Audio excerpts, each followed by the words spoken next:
Kicking off our ACC preview with the Florida State Seminoles. And Dalton, this is our team last year. I picked them to go to the college football playoff in the preseason, and man, they deserve to go. I don't want to hear anyone else in the comment section saying, oh, they don't deserve it. They went 13-0 in the regular season. I don't care if Jordan Travis got hurt. They deserve to make the college football playoff. They didn't, though, and they obviously got destroyed by Georgia in the Orange Bowl. But again, that was like a B team. Florida State out there. None of their starters basically were playing in that game. They started in the top 10 for the first time since 2017, won the ACC championship, 13-0 season, like I said before.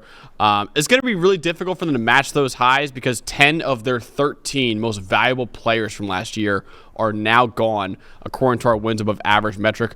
But listen, they still have playoff aspirations. So, ironically enough, a team that was so good last year and didn't make the playoff, now they're obviously worse, but maybe they can still make the playoff because now we're in a 12-team era. So, it's going to be really interesting to see what they do with all the transfer portal additions that they have, Dalton. But what do you think is the biggest strength of this Florida State team?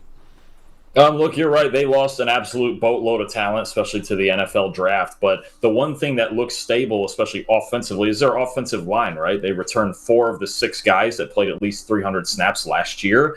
They've lost all the receivers. They lost their tight end, quarterback, running backs, everything else. But their offensive line is able to protect DJ Uiagalelei coming in from Oregon State. That's a big thing, right? And Mike Norvell obviously wants that balance. They're actually a heavy running team. So, I think that fits their quarterback. But the fact that they have an offensive line that's still stable and most of the crew that they had last year on a really good team is going to help them a lot.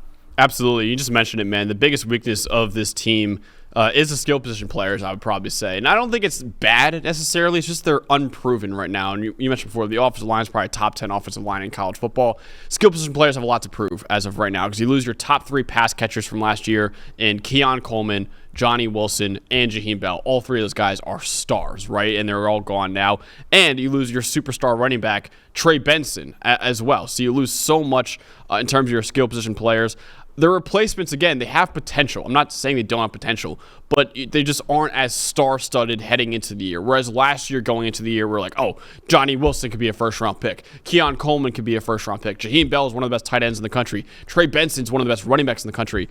We're not really saying the same things about these guys. Now, I'm not saying that they can't turn into stars. I'm just saying we're not as high as on them preseason as we were last year with the guys that they had.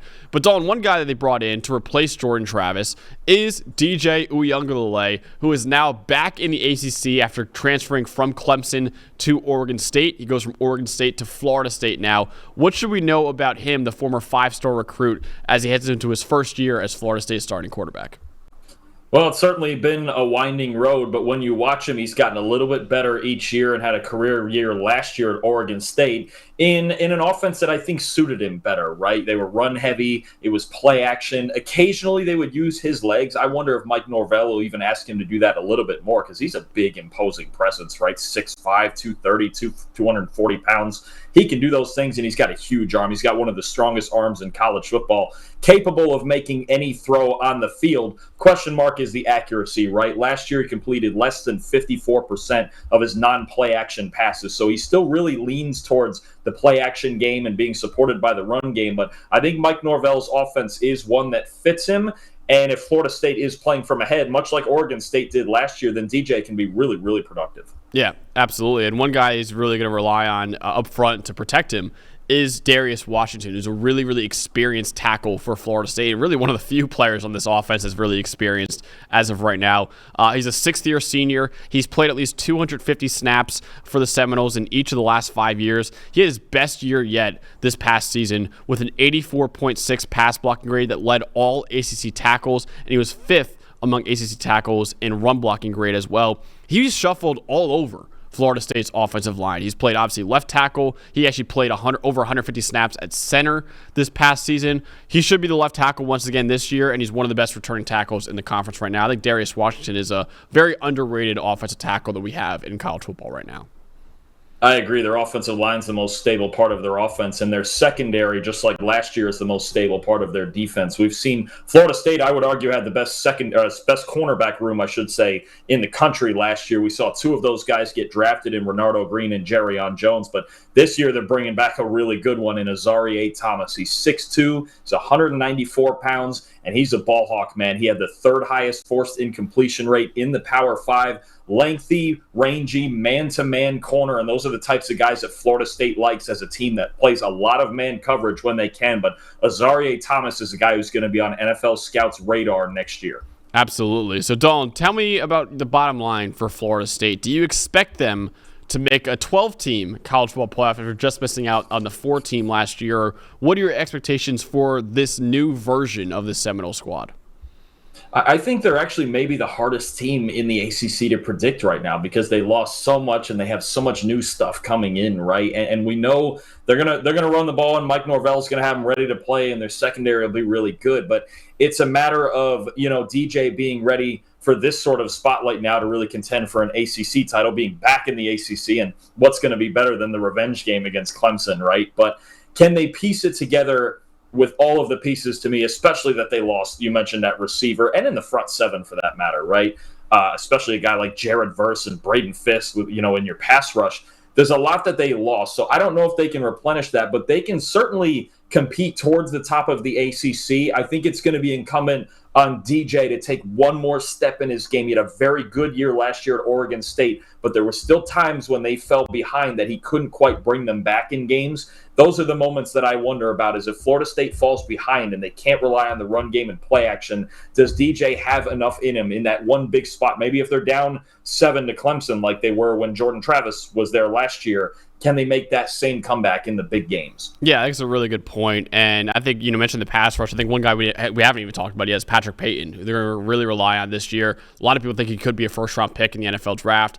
So he's got to develop a little bit more technique, I think, as a pass rusher, but I think he's a really high upside player. So I'm excited to see what he could do this upcoming season. And you look at their schedule, man, it is a pretty difficult schedule, right? It's the 4th hardest in the ACC according to our power rankings as of right now. They actually play a Week 0 game. The best Week 0 game that we have is Florida State against Georgia Tech in Ireland. Really excited for that game. The Yellow Jackets are a really, really fun team, I think, this year. Then after that, you got a really tough non-conference game against Memphis, right? Memphis is one of the best Group of 5 teams that we have, one of the top Group of 5 contenders to make the college football playoff. So that's a really, really interesting game as well. You play SMU at SMU. We really like the Mustangs next year. Then right after that, you play Clemson. You play Miami. You play North Carolina. You play at Notre Dame early in November, I should say. That's a really, really tough game, too, as a top 10 team in the country. And then you finish off your year with Florida, too, right? So there is a world where they make the college football playoff, and I think they are certainly one of the top ACC contenders, but it is certainly a tough schedule that they have as of next year. So, yeah, I think, look, they're not as stacked as they were last year. I'm not as high on Florida State. Like last year, I was saying this is a top 5 team in the country. I'm not saying that as of right now. They're more like a top 15 to 20 team, I would say, in the country. But in a 12-team era, they still have a really good chance, probably even as good of a chance as they had last year, of making the college football playoff because of if you win the ACC, you're in automatically, right? So they do have a very good chance to make the playoff, and it's going to be interesting to see what they do next year. But that's what we got for our preview of the Florida State Seminoles. Hey, thanks for watching the PFF College Football Show. Before I let you go, though, we have an unbelievable deal for you guys right now. If you use the code CFB25, you get 25% off your PFF Plus annual subscription. We've got the 2024 College Football Preview Guide that you can find over at pff.com, featuring the best players in the country from all 70 Power 5 teams, plus 10 Group of 5 teams that have the best chance at making the college football playoff as well. You can also gain access to NCAA premium stats for historical games, teams, and player tracking dating all the way back to 2014, so the last decade or so of college football. All the stats you can hope for, you can find in PFF Premium as well. Also, you can be the GM of your favorite NFL team with our unbelievable mock draft simulator where you can draft up to 7 rounds of players for your NFL team. And if you want to dominate your fantasy league, you could do that as well using the best fantasy tools on the planet. All of that and more with your PFF Plus annual subscription, which you can find for 25% off right now with the code you can find in the description Or if you want to go to subscribe.pff.com and use the code CFB25 at checkout. Again, you get 25% off your PFF Plus subscription. This won't last forever, so make sure you take advantage of it right now.